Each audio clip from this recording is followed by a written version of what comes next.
Acceleration of a body rolling down the incline plane, और acceleration किसकी? Centre of mass की। Topic शुरू होने से पहले मैं सिर्फ एक चीज बताना चाहता हूं, मैं निकालने क्या वाला हूं। मैं ये निकालने वाला हूं, अगर आपके पास कोई बॉडी, आप लॉज ऑफ मोशन याद करो, हमने किया था, एक इंक्लाइन प्लेन है और बॉडी नीचे आ रही है। जब एक बॉडी नीचे आती है at an angle of theta, तो उसकी नीचे आने की एक्सेलरेशन क्या थी बताओ? जी साइन थीटा, याद है? तो एक्सेलरेशन थी जी साइन थीटा। ये हमने किया हुआ है, लेकिन यहां पे क्वेश्चन कुछ और है। यहां पे क्वेश्चन क्या है कि अगर कोई बॉडी, ठीक है, तो अगर कोई बॉडी क्या कर रही है, यहां पे रोल करती हुई नीचे आ रही है, roll, pure rolling without slipping, तो उसका centre of mass, acceleration of centre of mass किस मोशन में होगा? ट्रांसलेशन। बॉडी तो रोल करेगी, बॉडी के पार्टिकल तो घूमेंगे, पर centre of mass straight distance में आएगा, और आपसे यह पूछा जा रहा है उस स्ट्रेट डिस्टेंस की एक्सेलरेशन क्या होगी, ये क्वेश्चन है।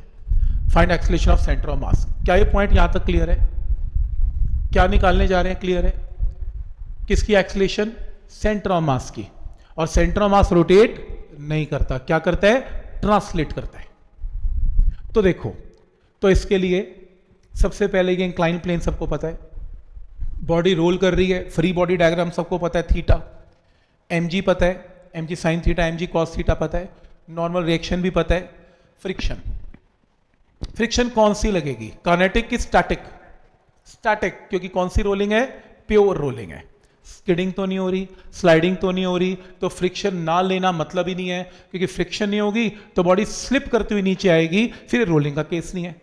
बॉडी अगर फिसल गई तो रोलिंग नहीं है। और हमने एग्जाम्पल किसका देना है इसमें? रोलिंग का। रोलिंग का मतलब फ्रिक्शन का होना जरूरी है। क्लियर है? फ्रिक्शन कहां काम करेगी? पीछे। क्यों करेगी पीछे? मैंने कैसे डिसाइड किया पीछे? ये कौन सा ट्रांसलेशन मोशन है कि बॉडी स्लिप करती हुई आ रही है और मैं पीछे फ्रिक्शन लगाऊंगा? ये तो रूल ही नहीं है इसका। वो तो स्लाइडिंग का रूल होता था, बॉडी घिसटती हुई आती है तो फ्रिक्शन पीछे। रोलिंग में कैसे पता लगा यहां पे फ्रिक्शन पीछे है? वैसे मुझे ये बताओ कि बॉडी रोल करती हुई कहां आ रही है? नीचे। ये देखो, नीचे। बॉडी को घुमाने के लिए क्या चाहिए? टॉर्क। घुमाने के लिए, स्लाइड नहीं, घुमाना है। रोटेट करने के लिए क्या चाहिए? टॉर्क। एक्सिस ऑफ रोटेशन क्या है? सेंटर ऑफ मास। बताओ, अगर एक्सिस ये है तो नॉर्मल रिएक्शन क्या टॉर्क जनरेट करेगा? क्या नॉर्मल रिएक्शन टॉर्क जनरेट करेगा? ये एक्सिस ऑफ रोटेशन है, बोलो हाँ या ना? नहीं करेगा। क्यों? क्योंकि नॉर्मल रिएक्शन कहां पर एक्ट करेगा? एक्सिस के ऊपर। और अगर फोर्स एक्सिस के ऊपर है तो टॉर्क की वैल्यू क्या है? जीरो। क्योंकि टॉर्क होता है force into perpendicular distance from the axis. वो तो खुद ही एक्सिस पे काम कर रहा है, उसका परपेंडिकुलर डिस्टेंस निकालोगे कैसे? तो नॉर्मल रिएक्शन का टॉर्क क्या रहेगा इसमें? Zero. mg sine theta torque generate करेगा? करेगा। mg sine theta torque generate करेगा, हाँ या ना? ये इसका एक्सिस है, बोलो कितना करेगा? mg साइन थीटा इंटू कितना? mg साइन थीटा इंटू कितना? ये एक्सिस है, इस मेरा जो फिंगर है एक्सिस है। हाँ, mg sine theta into distance, बोलो डिस्टेंस। कि नहीं करेगा? नहीं करेगा। क्यों? क्योंकि mg साइन थीटा भी मेरे फिंगर एक्सिस पे तो लगा हुआ है। कैसे करेगा? टॉर्क तो नहीं भूल गए? टॉर्क का मतलब है force into perpendicular distance from the axis, यानी कि फोर्स को एक्सिस के ऊपर काम नहीं करना। और मैं ये कह रहा हूं कि जो एक्सिस है वो कहां पर है? जो एक्सिस है वो सेंटर ऑफ मास पे है। ये इसका एक्सिस है, ये एक्सिस है। तो मैं ये कह रहा हूं कि नॉर्मल रिएक्शन तो खुद एक्सिस पे काम कर रहा है, तो इसका टॉर्क क्या है? Zero. mg sine theta axis पे काम कर रहा है, इसका टॉर्क भी क्या है? जीरो। बोलो mg का टॉर्क क्या है? mg का जीरो, क्योंकि भी एक्सिस पे काम कर रहा है। अच्छा, mg cos थीटा का जीरो, ये भी एक्सिस पे काम कर रहा है। फ्रिक्शन का नॉट जीरो, क्योंकि एक्सिस पे काम नहीं कर रहा। फ्रिक्शन का टॉर्क क्या है? Force of friction F into perpendicular distance from the axis, जो कि कितना बनेगा? R, radius. तो R इंटू F इसका टॉर्क है। सिर्फ और सिर्फ फ्रिक्शन ही इसे घुमा सकता है। भाई अगर वेट नहीं घुमाना होता फिर तो खड़ा टायर भी घूम जाता, फिर तो कहते वेट घुमा रहा है, वेट ऐसे होता है? टायर, बड़े बड़े टायर अपने आप रोल करते हैं? नहीं करते। तो आप पहले वो इंजन पे वो रेस दबाते हो, आगे फोर्स लगाता है और फिर फ्रिक्शन एक्ट करती है और तब जाके टायर घूमता है। तो फ्रिक्शन का टॉर्क क्या होगा? R into F. अब फ्रिक्शन पीछे क्यों है? फ्रिक्शन इसलिए पीछे है क्योंकि बॉडी को कैसे घूमना है? आगे नीचे ऐसे, बॉडी को ऐसे घूमना है। सोचो मेरा हाथ फ्रिक्शन लगा रहा है, फ्रिक्शन की फोर्स देखो कैसे लगेगी, ये देखो, देख रहे हो, ये देखो पीछे। क्यों? क्योंकि अगर फ्रिक्शन टेंजेंशियल पीछे लगेगी तो ये टायर कैसे घूमेगा? आगे। देख रहे हो, अगर मैं फ्रिक्शन यहां लगा दूं नीचे तो टायर ऊपर चढ़ना स्टार्ट हो जाएगा। तो साफ पता लग रहा है कि अगर मैं टेंजेंशियल फोर्स पीछे लगाऊंगा, ऐसे लगाऊंगा, तो टायर कहां घूमेगा? नीचे की तरफ। समझ में आ रहा है फ्रिक्शन पीछे क्यों लगाई? क्योंकि टॉर्क कहां जनरेट होना है? आगे, बॉडी को आगे घूमना है। कोई डाउट इसमें?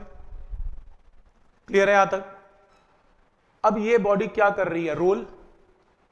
रोलिंग मोशन किससे बनी हुई है? दो टाइप की मोशन से। कौन कौन सी रोलिंग मोशन बनी हुई है? ट्रांसलेशन एंड रोटेशन की। ट्रांसलेशन की बात करते हैं। ट्रांसलेशन, अब देखो मैं दो इक्वेशन बनाऊंगा, एक ट्रांसलेशन की और एक रोटेशन की। ट्रांसलेट कौन कर रहा है इस पूरी बॉडी में? सेंटर ऑफ मास, क्योंकि पूरी बॉडी तो घूम रही है, एक अकेला एक पार्टिकल है जो ट्रांसलेट कर रहा है स्ट्रेट लाइन में, और वो कौन? सेंटर ऑफ मास। तो कभी भी रोलिंग की प्रॉब्लम होगी तो दो इक्वेशन बनेगी, एक ट्रांसलेशन की और एक रोटेशन की। ट्रांसलेशन मोशन हमेशा किस पे लगेगा? सेंटर ऑफ मास पे। सेंटर ऑफ मास पे रोटेशन लगता ही नहीं कभी भी। अब ट्रांसलेशन मोशन का मतलब बॉडी का आगे मूव करना। ये अब क्वेश्चन पुरानी मैकेनिक्स में से है, लॉज ऑफ मोशन। क्योंकि हम लॉज ऑफ मोशन में जो इक्वेशन बनाते थे वो एक पॉइंट मास पे बनाते थे, हम शेप तो लेते नहीं थे, और सेंटर ऑफ मास की भी कोई शेप थोड़ी ना है। तो ट्रांसलेशन मोशन में इक्वेशन फोर्सेस से बनेंगी। तो शुरू करें। कौन सी फोर्स नीचे की तरफ लग रही है? mg sin थीटा, और पीछे की तरफ f। तो नेट फोर्स क्या है? mg sin theta minus f। इस सेंटर ऑफ मास पे मास कितना है? m into a centre of मास। पहली इक्वेशन क्लियर है? पहली इक्वेशन कौन बनाएगा? लॉज ऑफ मोशन फोर्स बनाएगा। किस पे लगेगी? सेंटर ऑफ मास पे लगेगी। ट्रांसलेशन की इक्वेशन क्लियर। अब बात करते हैं किसकी? रोटेशन की। और मैं लिख भी दिया हुआ note, equation of translation can only be applied on centre of mass, क्योंकि centre of mass is in translation motion. अब बात करते हैं किसकी? रोटेशनल की। रोटेशनल का जो काम ट्रांसलेशन में फोर्स करता है वो काम रोटेशनल में टॉर्क करेगा। तो फोर्स की जगह क्या आएगा? टॉर्क। अब इक्वेशन कौन बनाएगा? टॉर्क। टॉर्क किसने जनरेट किया? ये फ्री बॉडी डायग्राम है। mg sin थीटा का टॉर्क 0 ये एक्सिस है, तो टॉर्क कौन लगाएगा? F। कितना लगाएगा? R into F. और टॉर्क का दूसरा फॉर्मूला हमने क्या किया था? I times alpha. तो torque is equal to I alpha. कोई स्टूडेंट बोला सर F की जगह पुट कर दो म्यू टाइम नॉर्मल रिएक्शन।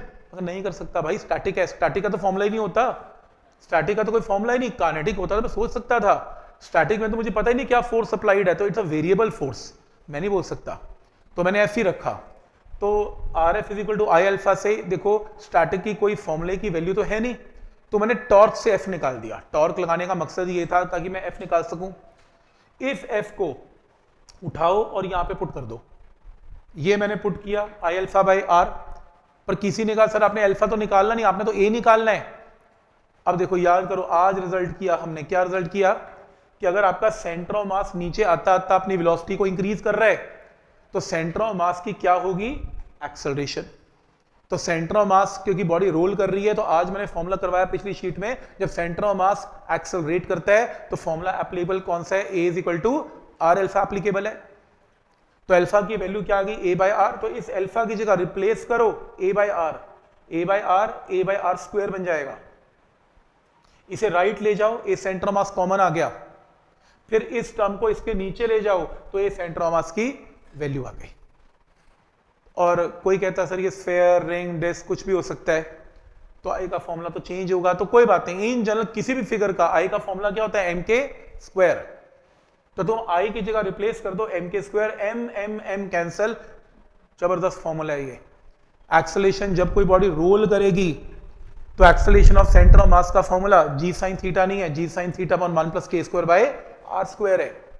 आपके स्कूल में आएगा कि drive an expression for a sphere, acceleration बोलेगा, एक्सेलेरेशन ऑफ अ स्फेयर, कोई बॉडी का नाम भी देगा, एक्सेलेरेशन ऑफ स्फेयर निकालो, बॉडी का नाम। अब ये तो किसी बॉडी के लिए थोड़ी ना है। तो आज मैंने क्या सिखाया, अगर पेपर में रिंग आ गई, रिंग का फॉर्मूला क्या होता है, एम आर स्क्वायर, तो K square by R square क्या बनेगा 1, तो तुम यहां 1 पुट कर देना, आंसर आ जाएगा, यहां तक कर देना आंसर। पर अगर किसी के स्कूल में क्या आ गई, डिस्क आ गई, तो K square by R square disc का क्या होता है, हाफ एम आर स्क्वायर का हाफ, पुट कर देना आंसर। किसी के स्कूल में अगर स्फेयर आ गया तो एंड में एक स्टेप करना पड़ेगा, जिसके स्कूल में जो आएगा वो पुट कर देना। और मजे की बात देखो, ये इसलिए किया था, आप पूछ रहे थे कि क्यों निकाल रहे हैं, अपने को आई पुट करना ही नहीं है। मैं ये या तो मैं ये भी कर सकता हूं फॉर्मूला, फिर आई की वैल्यू हर फिगर के डिफरेंट पुट करूंगा। इससे बेटर क्या किया, ये बना लिया। तो जो भी फिगर आपको गिवन होगी पेपर में, उसका K square by R square put कर दो, उसी टाइम उसके ए की वैल्यू आ जाएगी। ये शॉर्टकट बन गया के स्क्वायर बाय आर स्क्वायर का, जिससे कि आप फटाफट एक्सेलरेशन की वैल्यूज को निकाल सकते हो। समझ में आ रहा है यहां तक? तो एक इंपॉर्टेंट रिजल्ट है, काफी इंपॉर्टेंट रिजल्ट है। जैसे इसकी एप्लीकेशन भी है, क्वेश्चन आएगा पेपर में, एक इंक्लाइन प्लेन है, इंक्लाइन प्लेन पे एक डिस्क, रिंग और एक सॉलिड स्फेयर को हमने छोड़ दिया। दोनों का, तीनों का मास सेम है, रेडियस भी सेम है, सब सेम है, एक जैसी है। कौन सबसे पहले नीचे आएगा ये बताओ मुझे, एक आंसर दो। जिसकी एक्सेलरेशन ज्यादा होगी वो सबसे पहले नीचे आएगा। एक्सेलरेशन ज्यादा तो सबसे पहले नीचे आएगा। किसकी एक्सेलरेशन ज्यादा होगी, जिसका डिनोमिनेटर कम होगा। किसका डिनोमिनेटर कम होगा, जिसका K square by R square कम होगा, क्योंकि K square by R square हर फिगर का डिफरेंट है। जिसका कम होगा उसका डिनोमिनेटर कम होगा, जिसका डिनोमिनेटर कम होगा उसकी एक्सेलरेशन ज्यादा होगी और वो जल्दी नीचे आएगा। तो मैंने ये देखो लिख लिया, स्फेयर का के स्क्वायर बाय आर स्क्वायर क्या था 2/5 यानी कि 0.4, डिस्क का हाफ यानी कि 0.5 और रिंग का 1। सबसे कम किसका है, स्फेयर का। स्फेयर का के स्क्वायर बाय आर स्क्वायर कम है तो एक्सेलरेशन उसकी ज्यादा है, तो टाइम टेकन उसका कम है। ये फायदा है के स्क्वायर बाय आर स्क्वायर का, कुछ देखना ही नहीं, बस K square by R square ratio से 1 मिनट में आंसर आएंगे। समझ में आ रहा है इसकी एप्लीकेशन क्या है, क्यों यूज कर रहे हैं इस फॉर्मूले को और कैसे यूज करने वाले हैं, तो ये इंपॉर्टेंट है प्लीज।